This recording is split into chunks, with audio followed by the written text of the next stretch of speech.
Magandang araw sa inyong lahat mga kababayan. Sino ang mga nasa listahan ni Aiko Melendez sa pagkasenador kung ang eleksyon ay gaganapin ngayon? Malalaman natin ito pero bagong lahat, huwag niyong kalilimutan na mag-subscribe sa ating channel. Paki-like na rin ang ating video kung nagustuhan ninyo. Lubos din ako magpapasalamat kung magbigay kayo ng inyong pananaw sa ating topic. Sino ba ang iboboto ni Aiko Melendez sa pagkasenador kung ang eleksyon ay gaganapin ngayon? Ito yung kanyang pahayag. Una, si Mayor Joy Belmonte ng Quezon City.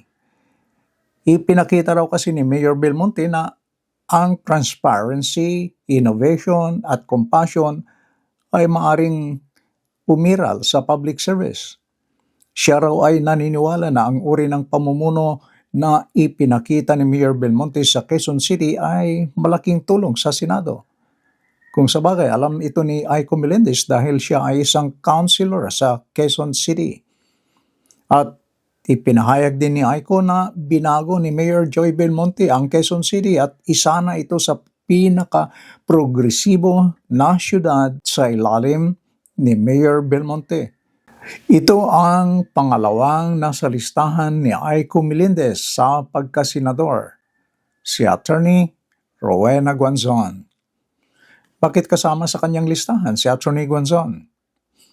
Isa sa mga dahilan ay yung ibinigay niya na patuloy daw si Attorney Guanzon na tumututol sa korupsyon at pang-abuso sa kapangyarihan anuman ang katayuan ng mga sangkot. At may malawak na karanasan sa pananagutan at pamamahala dahil si Attorney Guanzon ay nanungkulan siya sa COA at COMELEC. At isa pa, hindi raw siya natatakot na hamunin ang mga makapangyarihan na personalidad kapag naniniwala siyang nakataya ang batas at ang kapakanan ng publiko. Kung sa bagay, nakikita naman natin na talagang palaban itong si Attorney Guanzon. At siyempre, ang pangatlong nasa listahan ni Aiko Melendez ay si Mayor Vico Soto. Si Mayor Soto raw ay nire-represent niya yung mga younger generation na nakatuon sa mabuting pamamahala sa halip na traditional politics. Si Mayor Soto raw ay simbolo ng transparent at accountable na pamamahala sa lokal na pamahalaan. Yan ang mga listahan ni Aiko Melendez sa ngayon dahil ayon sa kanya 1 taon at kalahati pa ang 2028 kaya hindi pa niya pinupunan ang buong listahan ng Senado. Kayo na nanonood sa ating video, sa ngayon, sino naman ang nasa inyong listahan sa pagkasenador? Isulat lang sa ibaba. Dito sa listahan ni Aiko Melendez, umani ito ng iba't ibang reaksyon mula sa ating mga kababayan. May nagsabi ng ganito, Joy Belmonte, Vico Soto, my track record of good governance. Isa pa, Attorney Rowena Guanzon, yes, okay. But Soto, sorry, allergy kami dyan. Kung saan ang puno, yun ang bunga, nananalaytay ang kaugatan, iisa lang.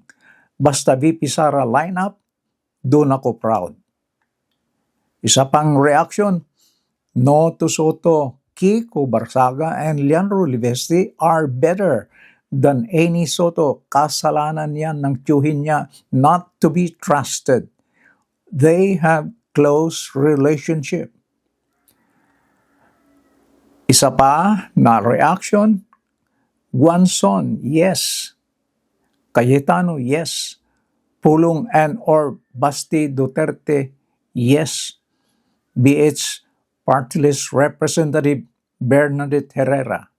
Ito pa, I agree, Miss Aiko. I believe Ma'am Rowena Guanzon suits to be in Senate. Isa pa, Hi, Aiko Melendez. Nagkasundo tayo dito. Thank you.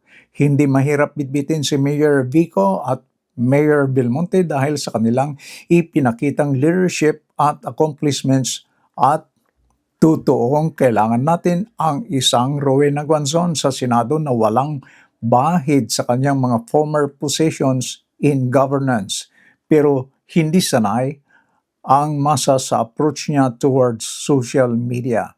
Alam mo naman ang Pinoy, mas hanap nila ang malumanay na approach sa kampanya. Isa pang reaksyon, I respect your choice, Miss Aiko, but sorry, I say no for Vico Soto and Belmonte. Idol Miss Aiko, si Attorney Rowena Guanzon po, ikakampanya ko sa aming lugar. Pas muna kami sa mga Soto. Pwede ba? Iba naman ang pangalan? Just saying. Isa pang reaksyon, parang Rowena Guanzon lang ang tama sa mga pinili mo. At ito pa, I used to like Vico Soto pero unti-unti akong nadismaya dahil kay Tito Soto. So, only Team Rowena Guanzon ang bet ko sa list mo. Mga kaibigan, sa ating mga viewers, ano naman ang inyong pananaw? Kung meron, please leave your comments below. Maraming salamat sa inyong panunood and please don't forget to like and subscribe. Bye-bye.